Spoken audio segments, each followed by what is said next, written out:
Good morning, everyone.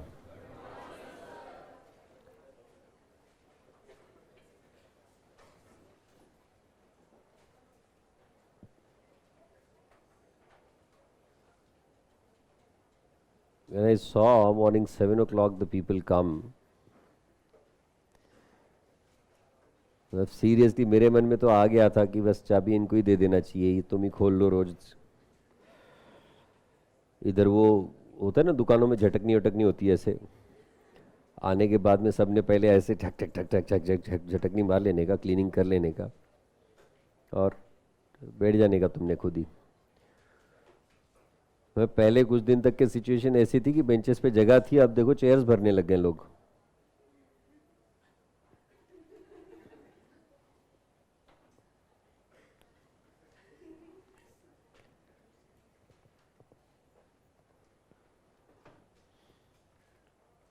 और फिर जो किसी दूसरे के लिए जगह पकड़ के रखता है ना, वो लेट आने वाले पे चिल्लाता है, लवकर इथे इतने का तुला।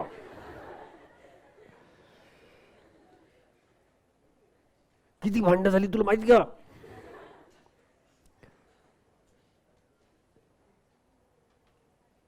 ठीक है। और कुछ लोग होते हैं जिनको कोई फर्क नहीं पड़ता कि अपने को कहाँ जगह मिलने वाली है। हम लोग क्लास में जाएंगे, जहां जगह मिलेगी वहां बैठ जाएंगे, नहीं मिली तो घर वापस आ जाएंगे। They are that level chill, you know. खैर एनीवेज, ये सब चर्चाएं तो चलती रहेगी अपनी। Let's come ahead to the concept that we had started talking about on the other day. Sorry for the great inconvenience yesterday. हाँ ना सर, इतना मुश्किल से पहले तो बता देते, कम से कम 1-8 घंटे की नींद एक्स्ट्रा मिल जाती है हमको, बाकी कुछ हो ना हो, मतलब जगह होगा का बाद में देख लेते। नींद सर, जो कुर्बानियां हम दे रहे हैं ना आजकल, हमारे पेरेंट्स भी परेशान है। बेटा तुम वही हो जो पहले यहां पे हुआ करते थे। एक समय होता था कि जब तक आखिर में खींच के लात न मारे ना, तब तक के हम लोग उठते नहीं थे। और आजकल पहला अलार्म बजने की देर होती है, सिर्फ अलार्म को भी हम चुप करवाते हैं, चुप रह तेरे पहले मैं उठ गया हूं। So that is the kind of change which has happened, right? खैर एनीवेज, सीए कोर्स तुमसे और क्या क्या करवाएगा पता नहीं, बस दुआ करो कि आगे बढ़ते रहो। अच्छा, तुमको पता है तुम सीए कब बनने वाले हो? 2028, 2027, फर्स्ट टर्म में क्लियर हुआ तो व्हाट, 2028 और 27 एक साल का फर्क होता है यार। 2028 जैन। अच्छा, और तब तुम्हारी उम्र कितनी होगी? कितनी? This is the indirect way of asking the age of girls, you no.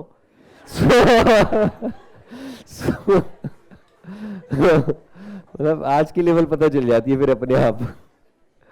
Otherwise लड़कियां कभी जिंदगी में अपनी उम्र बता दे 16 के बाद, बड़ी ही नहीं कभी। एनीवेज, हम लोग रियल वाली बात कर रहे थे, दिमाग से तो उतनी रहती है, हमको पता है। तो मतलब अच्छी बात है ना यार, खुश रहो। Well, will finish this concept first, expense वाला कंसेप्ट फिनिश कर लेंगे, और उसके बाद आज हम डिस्कस करेंगे तुम्हारा CA course, the CA structure, right? क्योंकि एक चीज जो तुम बहुत ही वोकली सुन रहे हो वो है सीए कोर्स में आने वाला बदलाव, जो तुम लोग शायद अभी अभी सुनना चालू किया, हम लोग 1.5 साल से सुन रहे हैं। 1.5 साल से इंतजार ही कर रहे हैं कि बस अब बदलाव आएगा कि तब बदलाव आएगा। मतलब ऐसा लग रहा है कि सीतारमन मैडम जाते जाते इतने कुछ खुराफात करके जाने वाली हैं, पता नहीं मतलब, but what ever it is, will discuss about it. On the other day, when we started talking about the concept of expense a lot,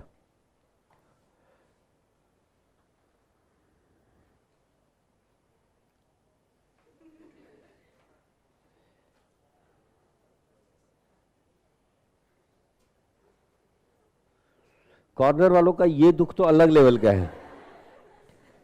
एक तो हम जगह संभाल के रखें, उसके बाद में लेट आने वाला बंदा ना अलग ही लेवल पे होता है, एकदम टेंशन में एंटर करता है, और उसके बाद ऐसे ही मास्टर सामने से देख रहा है, उसको पता होता है उधर से जाना अंदर, वो कॉर्नर वाला यार अंदर है।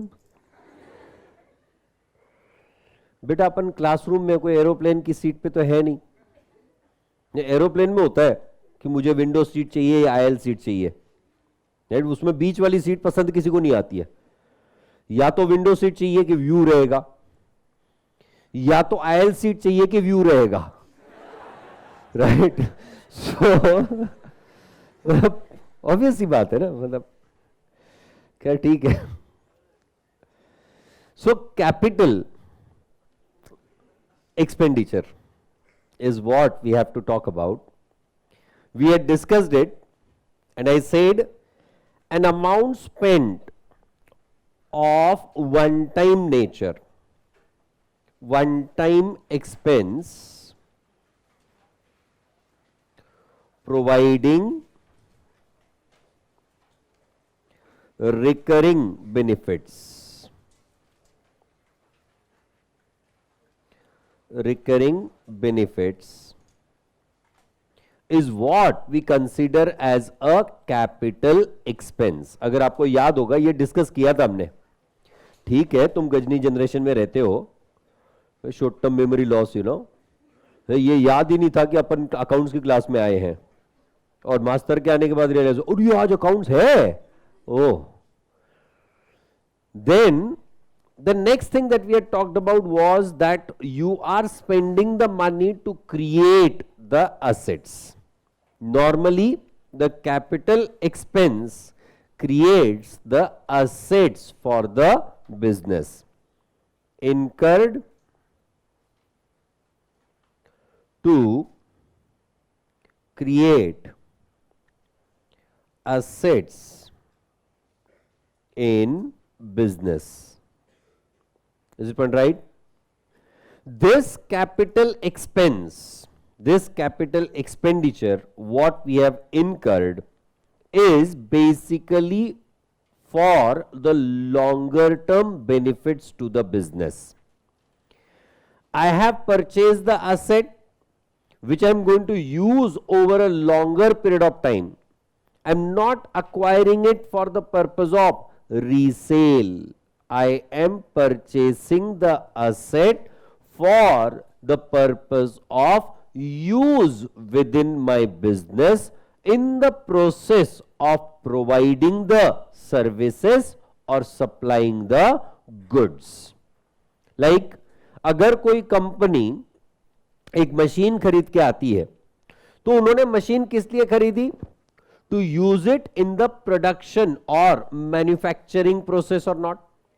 तो मैन्युफैक्चरिंग प्रोसेस के लिए उन्होंने जब मशीनरी खरीदी, तो उसके लिए जो अमाउंट, जो खर्च उन्होंने किया, that is a one time kind of expense, and they are expecting the benefit out of that particular one time expense on a recurring basis और नॉट। कि आपने एक साल में प्रोडक्शन किया, अगले साल में नहीं यार अब नया मशीन खरीद किया और नया प्रोडक्शन के लिए, you can not do something like that. You are going to keep using that particular same asset for production purpose or not. That's why I said one time expense giving the recurring benefits. Am I going right? दूसरा मैंने कहा the amount that you are spending is for the purpose of use within the business over a longer period of time in providing the services और production and supply of goods. Like किसी company ने अगर एक बहुत बड़ा warehouse खरीद लिया, godown, why do you purchase the warehouse? For the purpose of storing the goods into that. तो ये जो स्टोरेज के लिए आप गुड्स स्टोरेज के लिए जो आपने वेयरहाउस खरीदा है, ये वेयरहाउस में आप जो भी गुड्स स्टोर करने वाले हो वो रिकरिंग बेसिस पे होने वाला है नहीं। जब जब आपके पास एक्सेसिव स्टॉक होगा, जब जब आपके पास ज्यादा क्वांटिटी होगी, तब तब आप उस वेयरहाउस का, उस गोडाउन का उपयोग कर पाओगे या नहीं। दैट मीन्स व्हाट, गोडाउन हमने एक बार ही खरीदा, वेयरहाउस हमने एक ही बार खरीदा, but we are going to use it over a longer period of time और not, and on top of that it is used for providing the services or supply of goods. अब यहां हमने जो पीछे टेलीविजन सेट लगा के रखे हैं, आगे प्रोजेक्टर सेट लगा के रखे हुए, कैमरा लगा के रखा हुआ, ये सारे असेट्स जो हमने खरीदे हैं, we have spent the money on these all items only once, but we are expecting to get the benefits out of this particular asset on a recurring basis, and that's why these all assets will be considered as the amount that I've spent on these assets will be considered as capital expense. Am I going right? The third thing that we had talked about was expense.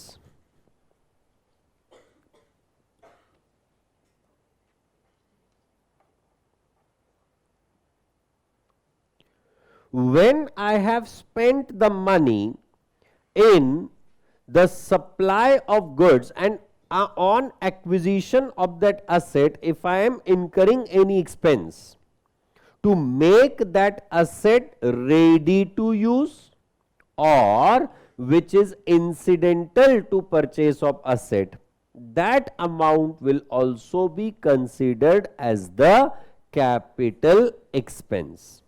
भाई क्यों?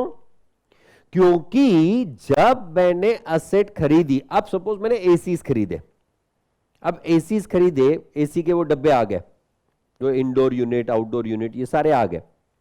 अब ये AC के indoor unit, outdoor unit आने के बाद में मैंने रख दिया, मैंने लटका दिया AC, will it start working just like that? This is not a fan. या फिर फैन भी अगर लाके रख दिया, मैंने वो फिट कर लिया, अब उसको ऊपर फिट भी करना पड़ेगा या नहीं? So it requires the installation, and that installation is done to make the given asset ready to use or not, and that's why the amount that we are going to spend on that will be considered as a capital expense. क्योंकि वो जो खर्च हम लोग करने वाले हैं वो एक ही बार होने वाला है नहीं। हम लोग बार बार इंस्टॉल करेंगे क्या? आज एसी लगाया, कल को वापस से पैक करके रख दिया, नहीं यार एसी खराब नहीं हो जाए, अगेन नेक्स्ट डे पे आया, वापस से इंस्टॉलेशन किया। We don't do something like that, like Wakanda forever, we don't do that here. हाँ, और कहीं कर रहे होंगे तो पता नहीं। हाँ, एसी खराब नहीं हुआ। आज कई सारे लोग लगाते हैं तो कवर ववर लगा के रखते हैं एसी को। भी एसी को कवर मतलब हद ही होगी, पर करते हैं लोग, मतलब होते हैं ऐसे लोग, कहां से आते हैं पता नहीं। हाँ, मतलब वो अरशद वारसी स्टाइल में एकदम, कौन है ये लोग, कहां से आते हैं ये लोग, राइट? एनीवेज, तो the amount that you have spend to make the given asset ready to use और the amount spend incidental to purchase of asset will also be considered as a capital expense. Expense to make an asset ready to use, expense incidental to purchase of asset. These all amounts we consider as what? The capital expenses. एक बात यहां ध्यान देने लायक जो मैंने उस दिन भी कही थी कि अगर आपके पास कोई एक एग्जिस्टिंग असेट है, ऑलरेडी वो असेट आपके बिजनेस में एग्जिस्ट कर रही है, और अगर उस असेट को आप रिनोवेट कर रहे हो, अगर उस असेट पे आपने कोई खर्च किया और उस खर्च की वजह से उस असेट की एफिशिएंसी, कैपेसिटी बढ़ रही है, तो that amount will also be considered as capital expense.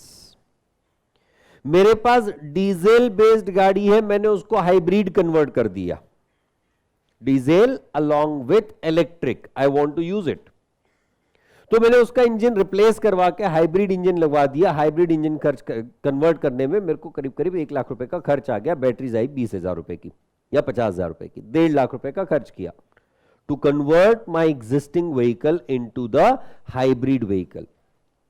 What is the benefit out of that 1,50,000?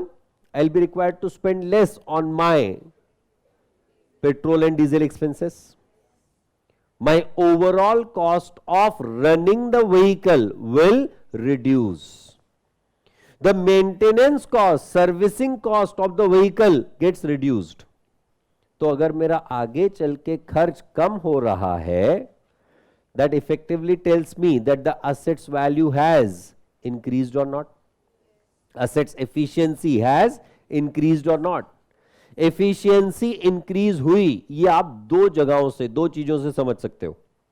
या तो उस असेट से आपका प्रोडक्शन बढ़ गया, आपका यूटिलाइजेशन बढ़ गया, that is one way of increasing the efficiency.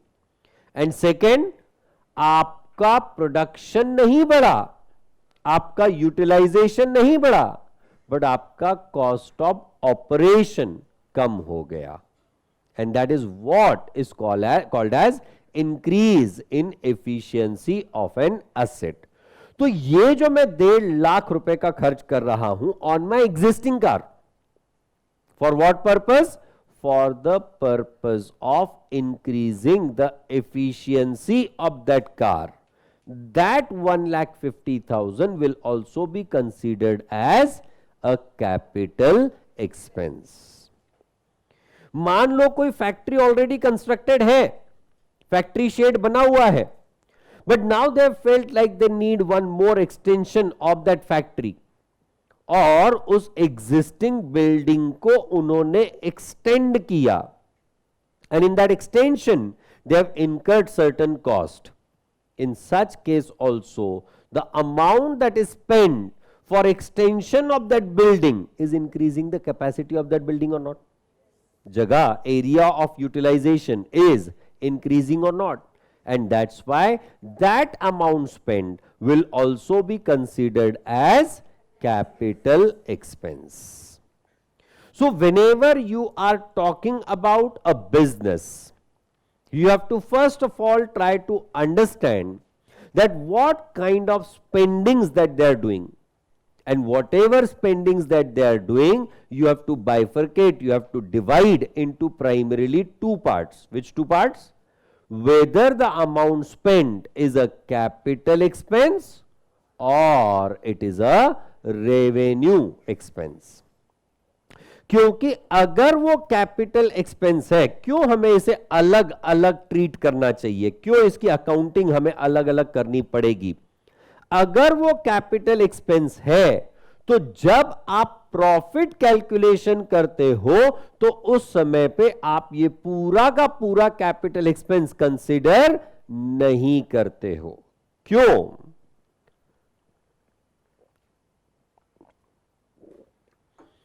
अभी हमने क्या, what we have understood just now is that we are incurring the expense for a longer period of time. अगर किया गया खर्च आपको लॉन्ग टर्म बेनिफिट प्रोवाइड करने वाला है, तो इसका मतलब वो जो हमने खर्च किया उसे भी तो over the number of years spread करना चाहिए, क्योंकि वो वन टाइम एक्सपेंस था, उसका बेनिफिट हमें बार बार मिलने वाला है। तो हम पूरा का पूरा, आप सपोज मैंने एक 50 लाख रुपए की मशीनरी खरीदी, I can not consider that as 50 lakh का expense in the period for the year in which I have spend that amount. क्यों? अदरवाइज मेरा बिजनेस तो डामाडोल हो जाएगा। जिस साल में capital expense loss, huge amount of loss, और अगले सालों से अब मैं कोई भी किसी भी तरह का कैपिटल एक्सपेंस नहीं कर रहा हूं, प्रॉफिट ही प्रॉफिट, पैसा ही पैसा. It will be quite absurd kind of result comparison or not? क्यों? बेनिफिट तो उसी मशीन से मिल रहा है, उस पे किया गया खर्च एक ही साल में उड़ा दिया हमने, और अगले पीरियड में उससे रिलेटेड कोई खर्च कंसीडर ही नहीं कर रहे. In fact, over the period of time, we are going to learn a concept called as matching concept. The matching concept क्या होता है? सुना है आज तक के मैचिंग कंसेप्ट? कितने लोगों ने सुना है? सीबीएसई आईसीएसई हाईलाइटिंग में. हाँ मैडम, क्या होता है? सर सुना है सर. हाँ हाँ भाई साहब, क्या होता है मैचिंग कंसेप्ट? बस हाँ, ब्लू को ब्लू मैच होता है, रेड को रेड मैच होता है. Matching concept, you know. हाँ,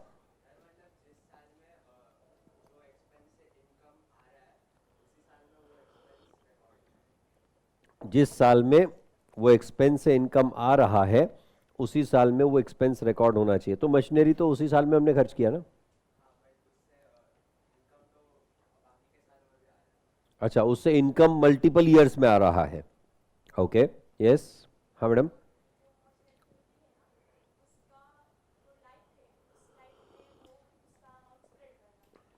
हमने जो अब मशीनरी खरीदी है उसका एक्सपेंडिचर हमने over it's useful life spread करना है.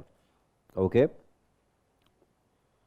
यस. बालकनी, तुम लोग आज मजबूरी में बैठे हो कि आजकल मजा आ रहा है? बालकनी वाले, सर बहुत मजबूरी में बैठना पड़ रहा है सर, क्या ही बताएं आपको. कुछ दिन के बाद मजा आएगा, वो बात अलग है. बैक बेंचर्स, एक बार वो पीछे चले गए ना हम लोग, तो वो वहां की फीलिंग बहुत अलग होती है. पीछे बैठने वालों की या तो कंप्लीटली डिस्ट्रैक्टेड या तो कंप्लीटली कंसंट्रेटेड, ऐसे लोग होते हैं. मतलब टिपिकल वो मुन्ना भाई या स्वामी. वो स्वामी याद है ना, वो roommate what is the procedure to change the room. तो वो वही कैटेगरी के लोग होते हैं वहां पे. या तो एकदम टिपिकल स्वामी कैटेगरी के लोग, फुल कंसंट्रेशन, कहीं पे बैठे कोई फर्क नहीं पड़ता है. या तो कंप्लीटली डिस्ट्रैक्टेड, एकदम फुटाने खा रहे. Right? So hopefully you are into the class only, है ना? हाँ, पीछे वाले मतलब लास्ट बेंच वाला भी अंगूठा दिखा रहा है. वाह, ये तो नवा स्टाइल है आजकल. कुछ भी हुआ अंगूठा, कुछ भी हो I like, I super like, support के साथ. हाँ, anyways, what they are saying rightly is the case.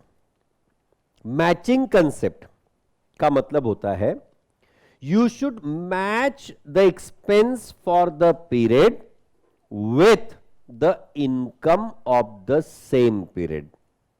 मतलब जिस पीरियड में आपने पैसा कमाया, जिस साल में, जिस क्वार्टर में आप पैसा कमा रहे हो, उस पैसा कमाने के लिए जो कुछ भी आपने खर्च किया हो वो उसी साल में रिकॉर्ड होना चाहिए.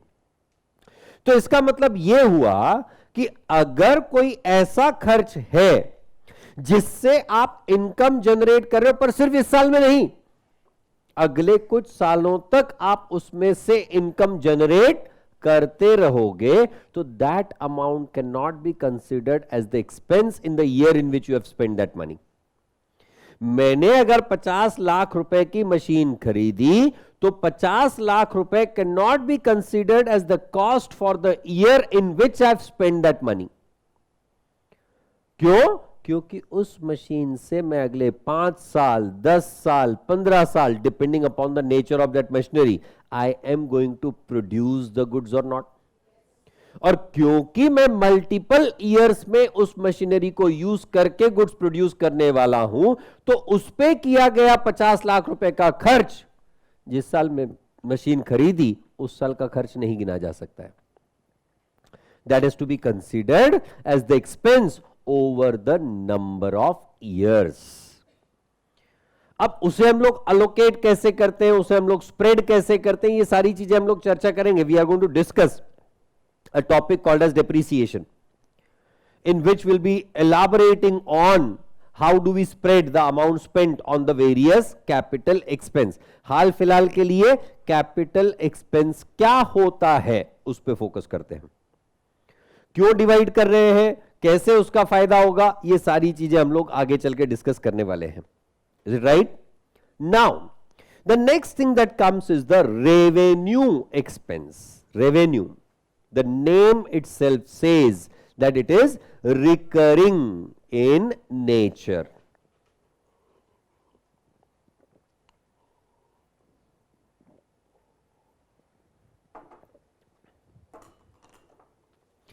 Recurring means what? Something which is going to get repeated over the period of time. Sir एक ही खर्च बार बार करेंगे, एक ही तरह का खर्च बार बार करेंगे. अगर सपोज मैं गाड़ी चला रहा हूं तो गाड़ी चलाने के लिए ऑब्वियसली मुझे डीजल पेट्रोल की आवश्यकता पड़ेगी. मैंने डीजल भरवाया, गाड़ी चलाई, फिर कुछ दिन बाद जब गाड़ी में से वो डीजल खत्म हो जाएगा या कम हो जाएगा तो मुझे वापस से उसको रिफ्यूल करवाना पड़ेगा या नहीं. Which means what? I am spending the money for my local travel, what we commonly call as in the accounting parlance conveyance.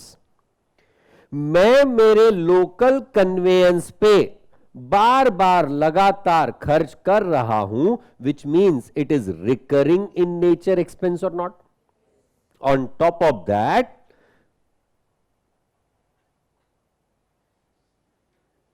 भाई खोल लो,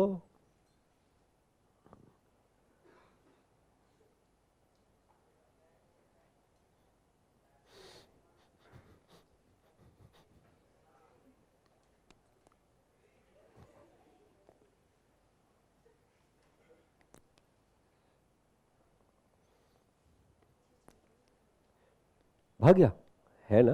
हाँ फिर ठीक है, मतलब दरवाजा खटखटा के भाग गया.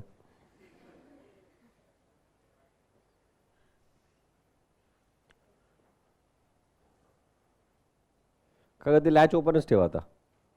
हां सॉरी. हाँ थोड़ा सा डिस्टर्बेंस ऐसे होते रहता है, दैट्स फाइन. पर एक बात सच्ची बताऊं, मतलब after 2 years it has been a kind of literal feeling of teaching, you know. क्योंकि पिछले 2 साल से जिस तरह की बैचेस हमारी चल रही थी, कई सारी बैचेस ऐसी थी जो ऑनलाइन ऑफलाइन मोड में चल रही थी. तो बंदे का जब मन आता था ऑनलाइन आ जाता था, जब मन आता था ऑफलाइन आता था, eight their own wish and will. और आधे लोग अटेंड कर रहे हैं, नहीं कर रहे हैं. बट इस बार पहली बार ऐसे हुआ है कि कई सारे स्टूडेंट, मतलब 90% of the students have come offline, कि हम लोग इधर ही अटेंड करेंगे. सर वो घर में खुरापातें होती हैं सर.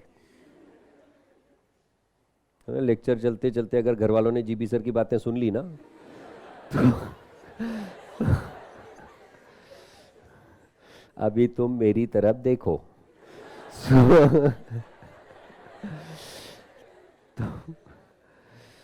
तो कुछ बंदे मन ही मन सोच रहे हैं सर ऐसा क्या है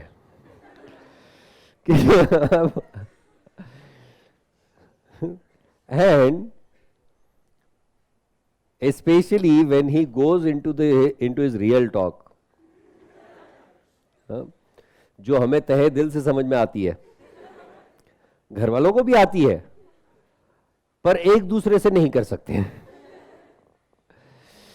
तो ऐसी चीजों के बारे में ना मतलब बड़ी दिक्कत हो जाती है. फिर वो that awkward moment, you know, you are sitting at home attending the session online and GB sir cracking some joke and mom crossing from there, you are not on headphone.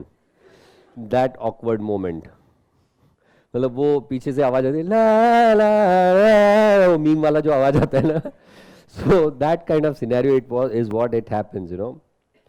तो खैर ठीक है, GB sir, you know, he is going to be GB always. जब हम उनके students थे, when he taught me, at that time also he was that witty, and आज जब मेरा बेटा उनकी क्लास अटेंड करता है तो at that time also he is that witty. In fact he is grown with the time, you know. मतलब उस समय जब हमारी क्लास में, जब when we were the students at that time, if he would crack some joke of that kind, तो उस समय लोग क्लास में awkward हो जाते थे आपस में। क्यों, मतलब क्या बात कर रहे हैं आसास तो ये बोले इस रस्ते। So that kind of thing, and today people have become more vocal about the things, you know, and we're more comfortable। ठीक है सर, और बताओ ना सर। सर मजा आ रहा है सर, सर थोड़ा सर ऐसी अधूरी इंफॉर्मेशन ना दीजिए sir. So this is what happens. खैर, any which ways, revenue expenses are recurring in nature. The amounts that you are going to spend on a recurring basis. मान लो employee हमारे पास, हमने employee को salary दी for the month of March, April खत्म हुआ, employee वापस आता है, सर सैलरी। तो दिमाग खराब हो गया, पिछले महीने तो दी थी। कहते सर वो पिछले महीने की थी, अब नया महीना आ गया, you will be required to pay the salaries again. Why? Because you're getting the benefits again and again or not. And once you get the benefit, that gets over there itself. आपने diesel गाड़ी में भरवाया, petrol गाड़ी में भरवाया, आपने गाड़ी घुमाया, डीजल उड़ गया, वापस से पैसा खर्च करना पड़ेगा ना। ऐसा तो कर नहीं सकते वो पेट्रोल पंप वाले को, भैया वो अनलिमिटेड वाला ऑप्शन नहीं है तुम्हारे पास, pay once fill unlimited, no that kind of thing. वो होता है ना आइकिया वगैरह में, हाँ वहां पे कप एक बार खरीद लो, आप खरीद मत लो, पर वो कप का पैसा एक बार दे लो, उसके बाद आप जितने बार चाहे रिफिल करवा लो। That is the kind of concept is what they have, right. तो ये अनलिमिटेड वाले ऑप्शन होने चाहिए सच में, हम तो मतलब जिंदगी बन जाएगी हमारी। सर हमारे घर वाले तो एक ही झटके में गाड़ी दे देंगे अगर ये अनलिमिटेड वाला ऑप्शन आ गया तो, pay once fill forever, right, और उसकी लिमिट लगा देंगे, रोज 200 ml मिलेगा। अबे डीजल मांग रहे हैं, कुछ और थोड़ी मांग रहे हैं, रोज 200 ml मिलेगा। तो कहानी ये है कि आप ये जो खर्च कर रहे हो ये आप बार बार करने वाले हो, पर हर बार जो आपका खर्च होने वाला है उसका बेनिफिट आपको एक ही बार मिलने वाला है। एग्जैक्टली रिवर्स ऑफ कैपिटल और नॉट, क्योंकि कैपिटल के समय हमने क्या कहा था, one time expense recurring benefit. यहां क्या हो रहा है, recurring expense recurring payment, one time benefit. आप पैसा खर्च बार बार करोगे पर उसका बेनिफिट आपको सिर्फ एक ही बार मिलने वाला है। हर खर्च के लिए आपको बेनिफिट एक बार मिलेगा। That's why we consider that as a revenue expense. The revenue expenses are considered as the expense for the period in which those are incurred. जिस पीरियड के लिए हमने वो खर्च किया उसी पीरियड में उसे हम लोग क्लोज कर देते हैं, राइट ऑफ कर देते हैं। हम लोग रेवेन्यू एक्सपेंसेस एक साल से दूसरे साल में कैरी फॉरवर्ड नहीं करते हैं।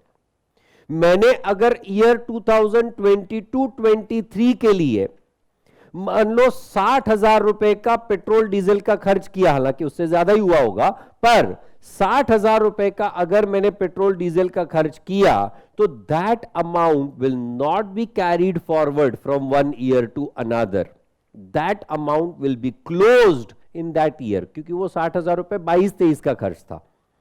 जब मैं 23-24 ईयर में आऊंगा तो इस साल में मैं वापस से पेट्रोल का खर्च, डीजल का खर्च, ये वापस से कैलकुलेट करना चालू करूंगा। That is what is about the revenue expenses. Point number 1, recurring one time benefit. Point number 2, incurred for the period to which it relates. Point number 3, it is not carried forward from one period to another. It is considered only to the period to which it relates. Is the point right? Clear is सबके लिए? Now these revenue expenses are further divided. further bifurcated into what? Into the operating expense and non-operating expense. अब ये तय कैसे करेंगे हम लोग कि कौन सा खर्च ऑपरेटिंग है, कौन सा खर्च नॉन ऑपरेटिंग है? उसके लिए पहला कंसेप्ट हमको समझना पड़ेगा, आखिर ये बाइफरकेशन क्यों? वो हमारे देश की छोटी सी कंपनी रिलायंस इंडस्ट्रीज लिमिटेड, राइट? मैं हमेशा कहता हूं अपनी सोच बड़ी होनी चाहिए, बाकी सारी चीजें अपने आप छोटी लगने लगती हैं, राइट? वो भले रोज का बंदा 5,000 करोड़ बनाता होगा, हम भी बनाते हैं भाई सपने में, राइट? वो एकदम हमारे सपनों में ऐसे नोटों की गड्डियां होती हैं, हम लोग उस पर सोए हुए होते हैं। सर ऐसे ख्वाब ना दिखाओ सर, ना इतना ना, मतलब ये थोड़ा ज्यादा हो रहा है, अब लिमिट में दिखाओ। ठीक है हमारे अकाउंट में बहुत सारे पैसे होंगे, इतना बोलो, हम इतने में ही खुश हैं ना सर। उससे ज्यादा बोलोगे सुनते सुनते हमको अटैक आ जाए, क्या मतलब वो उस पैसे का उपयोग भी नहीं आएगा, उपभोग में भी नहीं आएगा। हाँ, कुछ चीजें उपयोग में आती हैं, कुछ चीजें उपभोग में आती हैं। वेल एनीवेज, इसका मीनिंग बाद में समझाऊंगा। हाँ, इतनी हिंदी सर थोड़ा ज्यादा हो रहा है अब हिंदी का। हाँ, Hindi, how many of you have the difficulty with Hindi understanding the? तेरे को हिंदी में अबे वैद्य तू ऐसे क्या कर रहा है तू? अच्छा, बोलने में वो ठीक है, समझने में तो नहीं ना। हाँ सर, समझने में तो हम किसी को भी समझ लें, आप तो हिंदी की बात कर रहे हो। हम चलते फिरते कौन बंदा क्या इशारा कर रहा है वो समझ जाते हैं एकदम, इशारों इशार नहीं ना, नहीं अभी तक नहीं, नहीं सर, इशारे तो हमको सिर्फ जीबी सर के ही समझ आते हैं।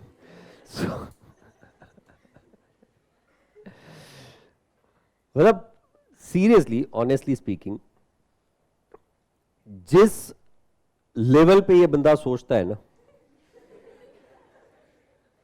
टॉपिक क्या चल रहा है, अपन सोच क्या रहे हैं, किसके सामने बात कर रहे हैं, कोई संबंध ही नहीं। देयर वॉज द सिचुएशन कि there was this girl, she had the exam, she came to the office, और वो आने के बाद में पैर पड़ी कि सर आज परीक्षा है, चालले परीक्षाला. ओके, हा पुढच्या वेळी जोडी नाही आहे.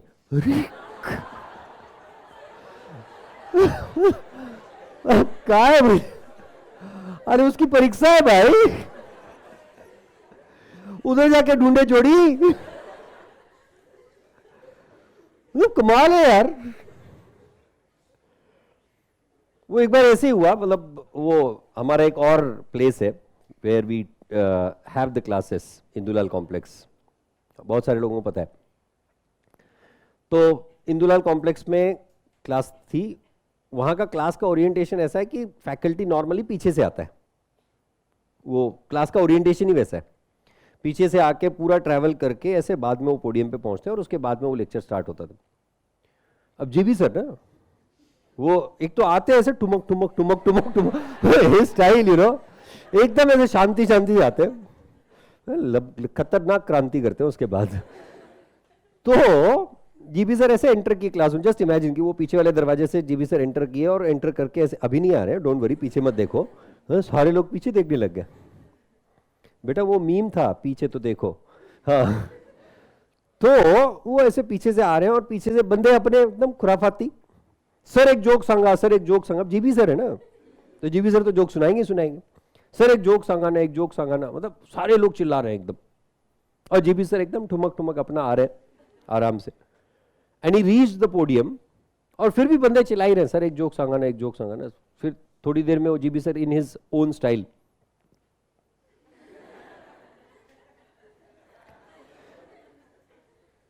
he silenced himself, और पीछे से एक बंदा वापस चिल्लाया, सर एक जोक सांगा ना. एंड जीबी सर, उस टाइम पे हमारे पास वो हैंड माइक होते थे ऐसे, वो सॉरी कॉलर माइक, वायर होती थी उसको, तो ऐसे माइक को लुढ़ाते लुढ़ाते ऐसे. फिर जब इस बंदे ने चिल्लाया ना, सर एक जोक सांगा ना, यू आर अ बॉय. वो बंदे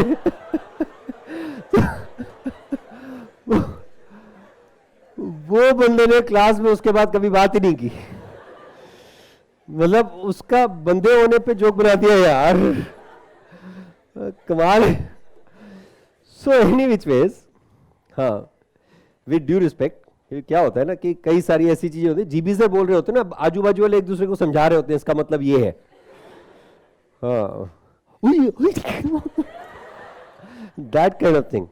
एनीवेज, स्पेशली जब हम लोग आए थे, हम लोग गांव वाले यार, हमको इतनी अक्ल थी ही नहीं, हम लोग लिटरल बेअक्ल लोग, एकदम ढ, that kind of students we were. और उस समय पे जीबी सर जब ऐसी बातें करते, हम हमारे समझ तो आने का सवाल ही नहीं उठता है ना, आउट ऑफ रीच सारा। और उसके बाद जब आजू बाजू वाले हंस हंस के हंस लेते थे, तब हमको समझ आता यार हंस रहे हैं यार, कुछ तो कारण है। बाद में हम लोग प्रो हो गए, वो बात अलग है, पर शुरुआत में बड़ी दिक्कत होती है। एनीवेज, वो क्लास में बैठे हुए कुछ लोग ना बड़े ऐसे चिंतित हैं, यार ये पढ़ा रहा है टाइम पास करवा रहा है। पढ़ने आते हैं हम लोग यहाँ पे, कुछ लोग ऐसे, मतलब जिन नजरों से मेरे को देखते हैं ना, उनसे मेरे को समझ में आता है ये बड़े सिंसियर लोग होते हैं एकदम। नहीं सर, हम लोग पढ़ने आते हैं, आप पढ़ाओ, बाकी सारी चीजें ना आप क्लास के बाहर बात किया करो। Okay, so the revenue expenses I said are divided basically into operating expenses and non-operating business expenses. इसके लिए मैंने कहा that we have to understand the business and the nature of their activities.